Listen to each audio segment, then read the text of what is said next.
Hello, welcome to my channel. My name is Allison. I make cleaning and lifestyle videos every week, so make sure you subscribe down below so you don't miss any new videos.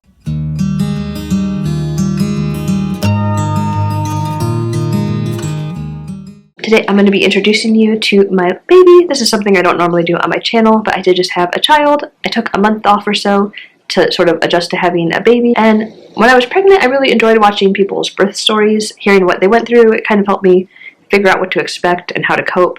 So I thought I'd be telling you my birth story, and I'm going to be introducing you to Luke. He's actually asleep right now, so I don't want to wake him up before I have to, and he'll probably wake up shortly and I'll go get him so you can see him. But I did want to tell you sort of about the whole labor part. I did do a few other pregnancy videos early on in my pregnancy, which you can find somewhere on this thing. Maybe I might link them down below if you're looking just for pregnancy content. It's a little different than what I normally do, and I won't be doing a ton of videos on babies or anything on this channel because it's not my focus, but I did want to share this experience with everyone because I think it might be helpful for someone to hear.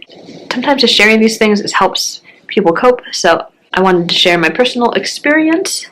I do want to say that I had a pretty difficult labor, so I don't want someone to go into this thinking it's going to be all happy and fun and get scared off. So if you're kind of squeamish or you don't want to hear the bad stuff, you might want to turn off the video or just skip forward to where the baby is at, which maybe I'll put a timestamp or something so you can skip forward if you don't want to hear the labor stuff. So my son Luke, he was born on April 9th at 8:53 p.m. He was 8 pounds 15 ounces, which is a pretty big baby, especially considering that I am 5'2". I'm pretty small, and I'm petite. I'm kind of just a small person. However, my husband is tall. He's about 6'2", so he's a big guy, and I think he was almost a 10-pound baby when he was born, so I had a almost 9-pound baby. I did go over, I was about a week overdue when they induced me. Like, I was just at the point where I was ready for the baby to be out, so they decided to induce me on a Wednesday morning, so we went in on the 7th of April to be induced.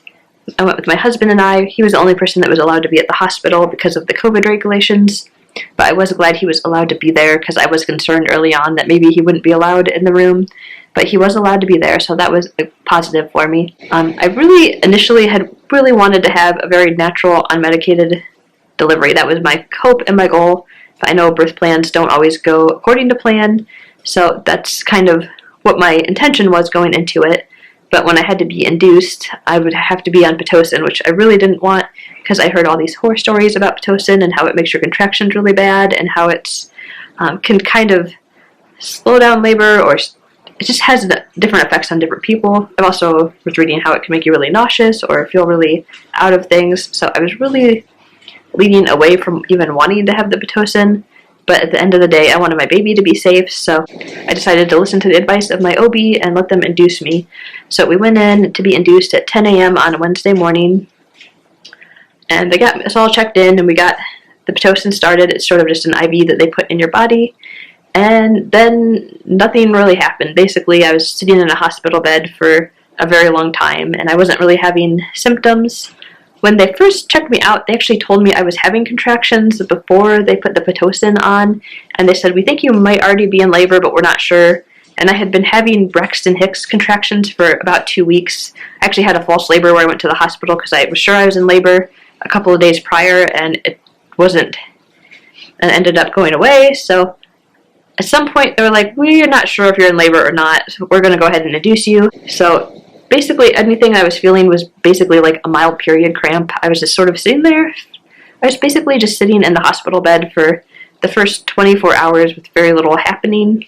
I wasn't, even with the Pitocin, I wasn't dilating. They kept increasing the dose of the Pitocin.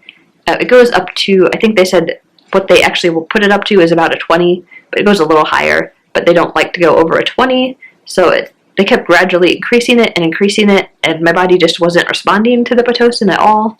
It was like nothing was happening. So it went on till pretty late that night where I was just sort of sitting there waiting for something to happen, and nothing was happening. And at this point, people were kind of messaging me because they knew I was being induced. Like, "Hey, where is the baby here? What's going on?" And we're kind of like, "Well, we don't know." We had kind of assumed that we would go in and the baby would come either Wednesday night or Thursday morning, but nothing was happening. So I didn't really even know what to tell people other than we're just sitting here waiting for something to happen. And then when it got to be late at night, they started talking about taking me off the Pitocin and then restarting it the next day. They were talking about giving me a break so that I could eat and take a shower, because they will not let you eat when you're being induced, and you can't shower because you're hooked up to all these IVs and things. So basically you're just stuck in bed. And they're like, well, we'll give you a break and let you eat something little in the morning and shower.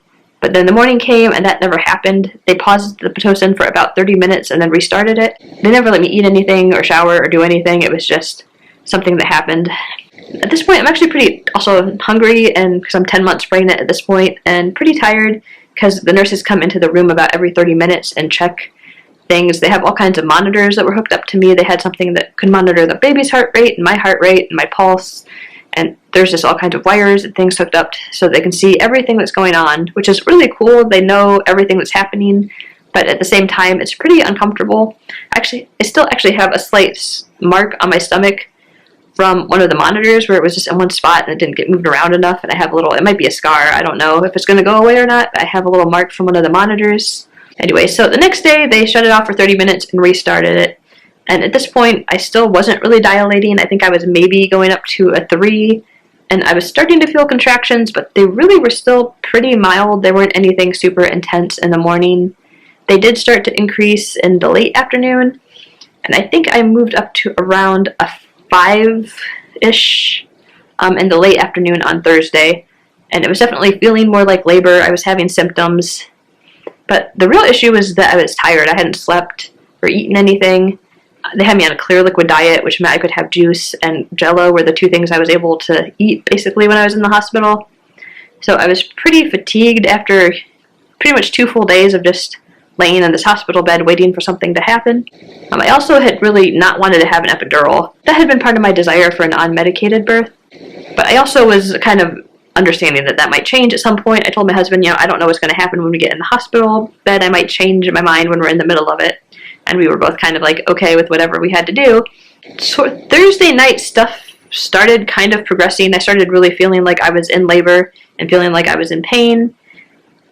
The contractions moved down into my lower back, which was something that happens. It's called back labor, and it has to do with the position the baby is in. If it's turned a certain way, you'll have what they call back labor, and it's a more painful type of labor.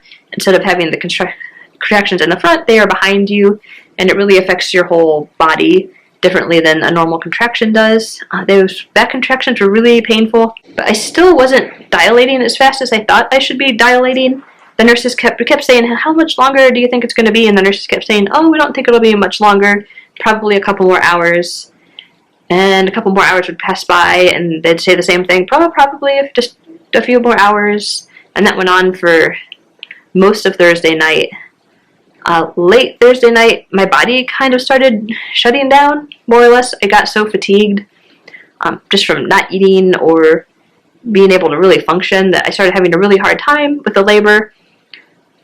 The nurses were like, well, maybe you should walk around. So they set up something so that I could move around, because before I couldn't get out of bed because of all the wires.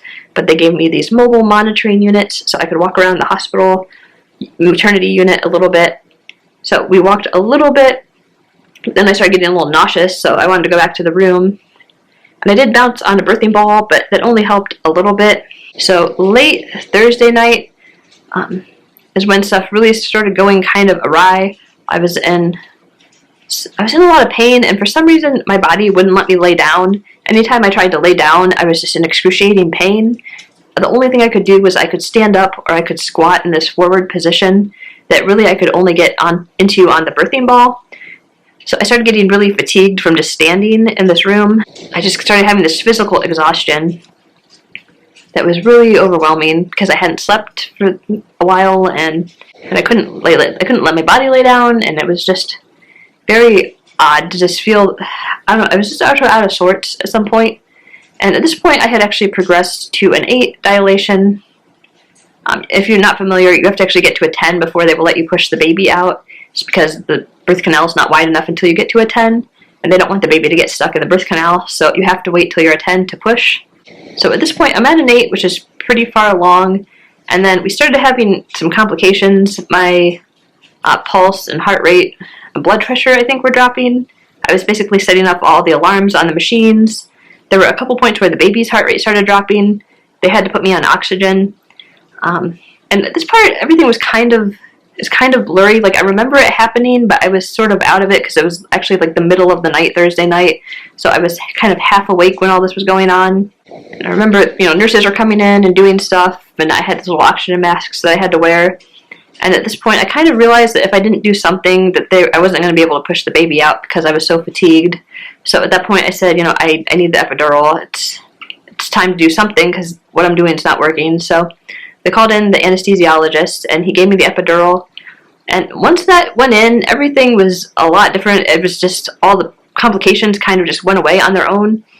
I wasn't in pain anymore, and I could lay down, so the exhaustion kind of subsided that I was feeling. Just the idea that I could actually lay down and rest was just like a miracle all of a sudden. It was like the best I'd ever felt in my whole life. I went from feeling the worst I ever felt to feeling the best I ever felt in just a matter of seconds with the epidural. And I was like, okay, this is great. I can rest. I can't really sleep because they're going to come in and check my cervix every so often and poke at me, but I could at least lay down and rest and wait for things to happen without being in all this pain. So then we sat and waited. So then we kept waiting, and I stayed at an 8 for all through Thursday night. And I was pretty calm. Like, my personality is, I'm just a very calm, even-keeled person. And the nurses kept asking me, like, do you have a high pain tolerance? They all seemed really surprised that I wasn't, like, yelling or carrying on. I was just kind of having conversations and acting pretty normal. Once in a while, I might grip onto something if it was a really bad contraction, but most of the labor, I was pretty calm, and they seemed really confused by it. Even the guy that did the epidural was like, is she really at an 8? She seems so calm, is what he said to them, and they were like, yeah, she's at an 8. So I was kind of just coping and dealing with it. But at this point, I had been in labor for 48 hours, so it was definitely a struggle. But once the epidural got in, it was like smooth sailing. It was restful. It was calm. But then I stayed at an 8 for pretty much all day Friday. I didn't progress or go up or anything. Everything just kind of stayed there.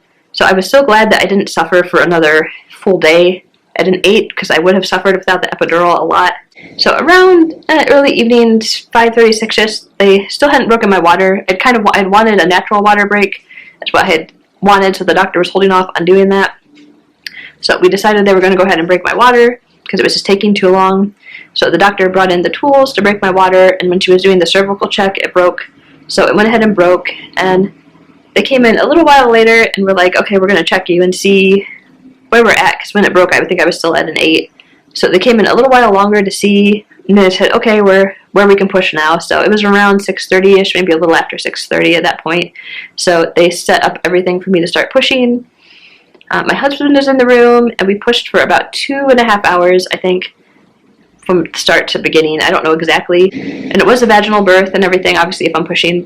And the pushing really wasn't that bad because I had the epidural. Without it, I'm sure it would have been horrible. But mostly it wasn't too bad. They did turn down my epidural. The doctor said she wanted me to be able to feel my contractions to help push so that we could speed things along. So I was feeling some pain and contractions happening as I was pushing.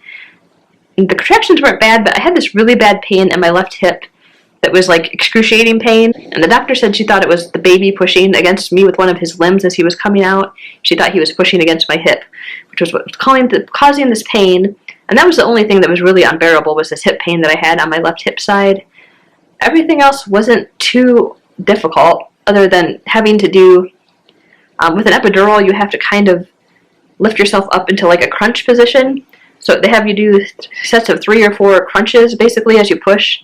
Yeah, nobody ever warned me that you have to do crunches to push a baby out, because I hate doing crunches. So you're doing 2 hours of doing crunches, basically, when you're already exhausted. It's rough. And at this point, I had been in labor for 50 plus hours, so almost 3 days of being in labor and not sleeping and not eating, and then having to spend 2 hours doing crunches was a rough time. But eventually, the baby came out. He came out really fast. There was a scary thing too. There's this thing where the baby poops inside of you that happens sometimes. It can be really dangerous because sometimes the baby breathes in the amniotic fluid, and it can be really dangerous for the baby. And they told us this was going on, and they said they were going to have something called a code pink, which there was going to be an emergency team outside the door. We never saw the people, but they said if there was a complication, these people were all going to rush in the door and save the baby if something happened. So we did have that going on too, which is another thing to be worried about when you're trying to get the baby out. But nothing ever came of that. He was actually fine. Breathing wise, he was a healthy baby. He came out a little bit discolored, but it changed within seconds. He went to his normal color. They put him on my chest, and it was wonderful. And all of a sudden, you forget all the bad stuff that just happened. It's just this weird moment, like it almost feels like you're in a TV show or something. It's a very strange feeling because there's all this hormonal stuff that happens, and it was really beautiful and wonderful. Yeah, and then you just get to spend time with your baby, and it's great. And then once the baby came out, everything was wonderful. It was just an amazing experience. The hospital room we had a Murphy bed that pulled down after you gave birth, so we were able to stay in this giant bed and have, food brought up to us whenever we wanted, and nurses that would come and check on us and make sure we had everything we needed. They were, gifting us stuff. It was just this wonderful experience after the baby was born. It was really fun and pleasant and amazing. It was just the getting up to the birth that was hard. I think if I had had a shorter labor, it would have been a much different experience for me. My labor ended up being 58 hours of labor, which I've never met anybody that's been in labor for that much time. But it was a wonderful experience, and it does look like my baby kind of kicked his foot up, so I'm going to go get him so you can meet Luke, so I'll be right back. This is my son, Luke. He is about 3 weeks old. Tomorrow he'll be 3 weeks old. He's a very sweet baby. He did come out with all this hair, which is amazing. When I was giving birth to him, that was the first thing that the doctor commented out when he started coming out. He started saying, "Oh, look, he has all this hair. We can see his hair." And it helped kind of motivate me to keep going, because I just wanted to see what his hair looked like, silly as that sounds. Suddenly we knew he had all this hair, so it's about, my husband actually measured it when we were at the hospital, and it was 1 3/4 inches long, so he had almost 2 inches of hair on his head when he was born. And he's so sweet, and he's such a calm, quiet baby. He's just a sweetheart, and I love cuddling with him all day long. You can see he's actually pretty sleepy, so I'll probably put him back down for a nap. Yeah, and I'm not going to be putting a lot of him on camera. I want to keep him pretty private. I want him to make his own sort of decisions about what he does on social media when he's older, so you probably won't see a lot of him on here, but he's around. Yeah, and it was as difficult as it was to go through 58 hours of labor. It was totally worth it to have this beautiful little child. He's healthy and beautiful and so sweet, and I just love having him. So I hope anyways that you enjoyed this video, that it was interesting to you, or maybe it helps you go through your own labor experience. If you're a mom, I'd like to hear about your own labor experiences below as well. Leave them in the comments. Let me know what it was like for you. Anyways, I think that's going to wrap up the video. Thank you so much for coming by, and I hope you all have a beautiful day today. Bye!